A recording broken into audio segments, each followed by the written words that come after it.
Alors quand on attaque l'audio 3D, en tout cas les technologies 3D vont de pair avec ce qu'on appelle l'audio orienté objet. On n'a pas encore trouvé un terme marketing très sexy pour parler d'audio orienté objet, mais quelle que soit la langue, on ne trouve pas encore le terme. Mais le premier qui trouve aurait gagné. L'audio orienté objet, c'est tout simplement... C'est de donner une liberté créatrice aux créateurs, aux mixeurs, aux réalisateurs, pour raconter son histoire avec plus d'espace, avec plus de possibilités, qui s'en servent dans l'histoire, qui s'en servent aussi pour emmener le spectateur dans son film. Et donc en fait, on part du principe qu'un son est un objet sonore, et cet objet sonore va pouvoir être déplacé dans l'espace ou rester à une même place aussi. Hein. On n'est pas obligé d'avoir des choses qui fusent dans tous les sens, mais c'est l'idée d'avoir quelque chose de fin et de précis. Comme on a plus de résolution en images quand on passe par exemple à l'Ultra HD, là avec le mixage objet pour l'audio 3D, on apporte plus de résolution à l'espace sonore.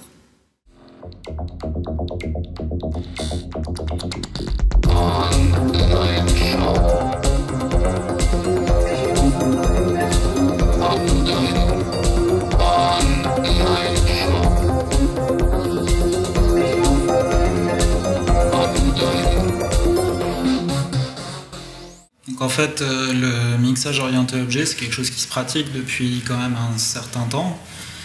Si on y pense, en fait, à la base, quand vous faites une session Pro Tools et que vous mixez dans Pro Tools, vous avez des pistes séparées dans lesquelles vous mettez des informations de spatialisation sous forme d'un pan. Et c'est simplement qu'à la fin du processus de mixage, en fait, on couche ça sur deux canaux stéréo ou bien sur un 5.1. Et donc on fiche complètement les informations de spatialisation pour un dispositif donné qui est en gros un setup stéréo ou un setup 5.1. Et en fait le mixage orienté objet, ça va revenir à pas forcément énormément changer les habitudes de travail, mais juste se situer à un niveau d'abstraction un tout petit peu au-dessus, où en fait au lieu de coucher ça sur un format qui est vraiment le format lié à la musique ou au cinéma de façon traditionnelle, on va coucher ça de façon plus abstraite, on va garder les pistes plus séparément, on va garder leurs informations de position, et ça va être plutôt au niveau de la restitution où on va s'adapter le mieux possible au système disponible. Donc que ça soit un casque, que ça soit des haut-parleurs, 2, 4, 5, 10, 12, 14 ou n'importe quoi, ou bien des barres de son. So you're totally free, and this is the goal with the object-oriented approach. You can, at the end consumer side, you're totally open to work with. It fits to the possibility of the end user, and it means individually. So if one has 9.1, then you get 9.1. If one has 5.1, you get 5.1. If one has stereo, you get stereo, and if one have 22.2 or 50.1, he gets 15.1, and it sounds totally crazy. But it is the same mix.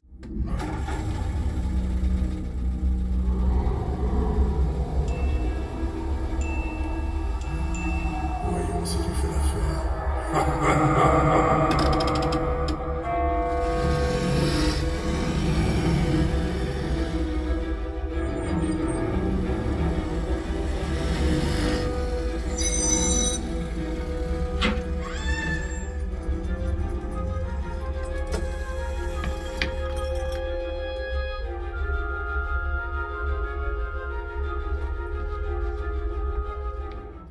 Alors au cinéma, ça va être très simple. On va faire par exemple une belle nappe, une belle ambiance de plage, et on va vraiment faire passer une mouette comme un objet individuel qui va traverser l'écran de gauche à droite pour bien suivre la trajectoire de la mouette dans l'image, par exemple. En télévision, on a beaucoup plus de contraintes comme en radio, puisqu'on a une bande passante très très limitée, on a beaucoup moins d'informations que l'on peut envoyer vers l'auditeur, donc il faut faire un choix. Là où le cinéma peut se permettre 100, 200 objets à la même seconde à rendre, en télévision on va avoir 3-4 objets maximum. Donc il va falloir prémixer beaucoup de choses, et la créativité des ingé-sons de télévision va être plutôt liée à leur choix de l'objet dans telle ou telle scène qu'ils vont vouloir mettre en avant.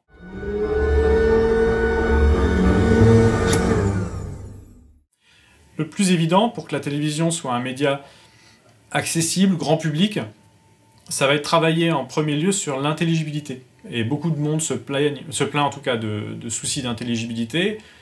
On a aussi une population qui vieillit et qui n'est pas forcément toujours équipée d'un très bon système d'écoute. Par exemple, en 2020, il y aura 180 millions de plus de 65 ans en Europe. Et sur ces 180 millions, il y en aura plus de 40% qui seront malentendants. Donc il est indispensable de trouver des solutions. Et l'audio orienté objet en est une. Par exemple, si chaque mixeur se met à délivrer sa version française de son mix, mais plus en tant qu'objet à part, délivre les dialogues uniquement de ce programme, grâce à un lecteur audio intelligent, l'auditeur qui aura des problèmes peut-être d'intelligibilité pourra décider d'augmenter juste le niveau des dialogues par rapport aux autres éléments du mixage. On pourrait avoir la même chose en remplaçant simplement une version française par une version anglaise, en substituant là aussi le canal des dialogues. Mais après, on a tout un tas d'autres recherches qui sont notamment dans le domaine du sport, de pouvoir bénéficier de commentaires au choix, alors soit le commentaire de son équipe dont on est fan, idem au niveau des ambiances de stade. On peut avoir tout un tas de solutions interactives qui vont naître, et là aussi on rejoint un peu le jeu vidéo, mais on peut tout à fait imaginer que grâce à ces objets audio, on ait une émission de radio qui par exemple s'adapte au cours du temps par rapport au trajet de métro que l'on a. Si on a 6 minutes pour écouter une émission de radio, eh bien, si l'ensemble de l'émission est segmenté en objets, on peut très bien imaginer que le lecteur puisse avoir des instructions pour reprogrammer une version de 6 minutes de l'émission qu'on veut regarder, après tout.